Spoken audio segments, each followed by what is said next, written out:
ధాన్యం కొనుగోలు వ్యవహారంపై కాసేపట్లో సీఎం రేవంత్ రెడ్డి అధికారులతో సమీక్షించనున్నారు. రైతులకు ఇబ్బందులు లేకుండా చర్యలు తీసుకోవడంపై సూచనలు చేయనున్నారు. మరిన్ని వివరాలు మా డిప్యూటీ బ్యూరో చీఫ్ సాదిక్ అందించడానికి సిద్ధంగా ఉన్నారు. సాదిక్ చెప్పండి. ప్రస్తుతం ముఖ్యమంత్రి రేవంత్ రెడ్డి మరి కాసేపట్లో సచివాలయంకు చేరుకోబోతున్నారు. ప్రధానంగా రాష్ట్ర వ్యాప్తంగా ధాన్యం కొనుగోలు విషయంలో అటు మిల్లర్లు ట్రేడర్ సంబంధించిన వాళ్ళు పూర్తి స్థాయిలో కూడా తెలంగాణ రైతాంగానికి తీవ్రమైన నష్టాన్ని కలిగిస్తున్నటువంటి వారిపైన చర్య తీసుకునే అవకాశం అయితే కనబడుతుంది. ఎంఎస్పీ ధర కంటే చాలా అతి తక్కువ ధరతో రైతుల దగ్గర నుంచి వెళ్ళి కొనుగోలు చేస్తున్న పరిస్థితి కనబడతా ఉంది. సో ఈ అంశంపైన ఇప్పటికే ముఖ్యమంత్రి రేవంత్ రెడ్డి చాలా సీరియస్గా రియాక్ట్ అవ్వడం జరిగింది. దీనికి సంబంధించిన అంశాలపైన కూడా అంటే జనగామతో పాటుగా భువనగిరి కానీ ఇతర సంబంధించినటువంటి సూర్యాపేట తదితర మార్కెట్ యార్డ్లో కూడా సేమ్ ఇదే పరిస్థితి ఉంది. ఆరుగాలకు కష్టపడిన రైతాంగానికి తాలు పేరుతో తేమ పేరుతో మిల్లర్లు అదేవిధంగా ట్రేడర్స్ చేస్తున్నటువంటి అరాచకం పైన ఇప్పటికే ప్రభుత్వం చాలా సీరియస్గా రియాక్ట్ అయింది. వారిని ఏ విధంగా కట్టడి చేయాలనిపైన కూడా ముఖ్యమంత్రి రేవంత్ రెడ్డి మరి కాసేపట్లో ఒక ఉన్నత స్థాయి సమీక్షా సమావేశం నిర్వహించబోతున్నారు. దాంట్లో బాధ్యులపైన చర్య తీసుకునే అవకాశం ఉంది. అదేవిధంగా ఇతర రాష్ట్రాల నుంచి కూడా భారీ స్థాయిలో కూడా అక్రమంగా ధాన్యం మన రాష్ట్రానికి వస్తుంది. 1850 రూపాయలకు బయటి రాష్ట్రంలో కొని మన రాష్ట్రంలోకి అక్రమంగా తీసుకొచ్చి ఐకేపీ సెంటర్ ద్వారా 2500 రూపాయల వరకు కూడా అమ్ముతున్నటువంటి దుస్థితి ఉంది.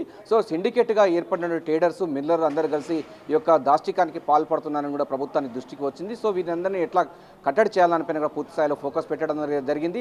అంతేకాకుండా సివిల్ సప్లై కమిషనర్ చౌహాన్ కూడా అందుబాటులో లేకపోవడం కూడా మరింత వీరి అరాచకం అన్నది మరింత కొనసాగింది. సో అధికారుల నిర్లక్ష్యం వల్ల రైతాంగం ఆరుగాళ్ళలో కష్టపడిన రైతాంగం సంబంధించినటువంటి వాళ్ళు మొత్తం ఎర్రటెండలో వాళ్ళు మాడుతున్న పరిస్థితి కనబడుతుంది. తమకున్న ధాన్యాన్ని కేవలం అంటే ఎంఎస్పీ ధర 2183 రూపాయలు సంబంధించిన ఎంఎస్పీ ధర ఉంది.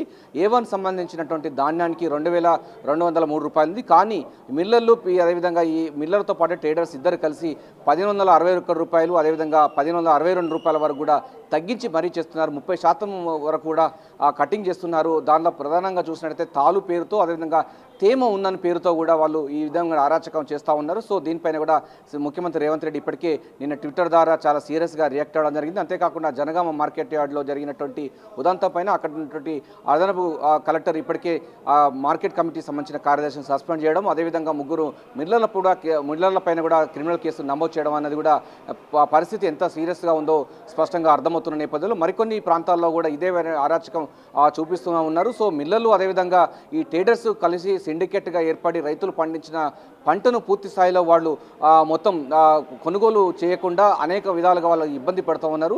చాలా అతి తక్కువ ధరగా తీసుకుంటున్న పరిస్థితి కనబడుతుంది. సో అగ్గోసగ్గుగా పోయేటటువంటి పరిస్థితి రైతాంగం ఉంది. సో ఈ రైతాంగం సంబంధించిన అంశాలపైన కూడా పూర్తి స్థాయిలో అయితే ఉండబోతుంది. అయితే ప్రభుత్వం ఒక తీవ్ర నిర్ణయం తీసుకునే అవకాశం ఉంది. మరి కాసేపట్లో ముఖ్యమంత్రి రేవంత్ రెడ్డి సచివాలయంలో సమీక్షా సమావేశం నిర్వహించి ఐకేపీ సెంటర్లు మరికొన్ని ఏర్పాటు చేయడం, అదేవిధంగా ఐకేపీ సెంటర్ ద్వారా ధాన్య కొనుగోలు సంబంధించిన అంశాలు, అదేవిధంగా సివిల్ సప్లై కమిషనర్గా ఉన్నటువంటి చౌహాన్ పైన కూడా తీవ్రమైన నిర్ణయం చర్య తీసుకునే అవకాశం అయితే కనబడుతుంది.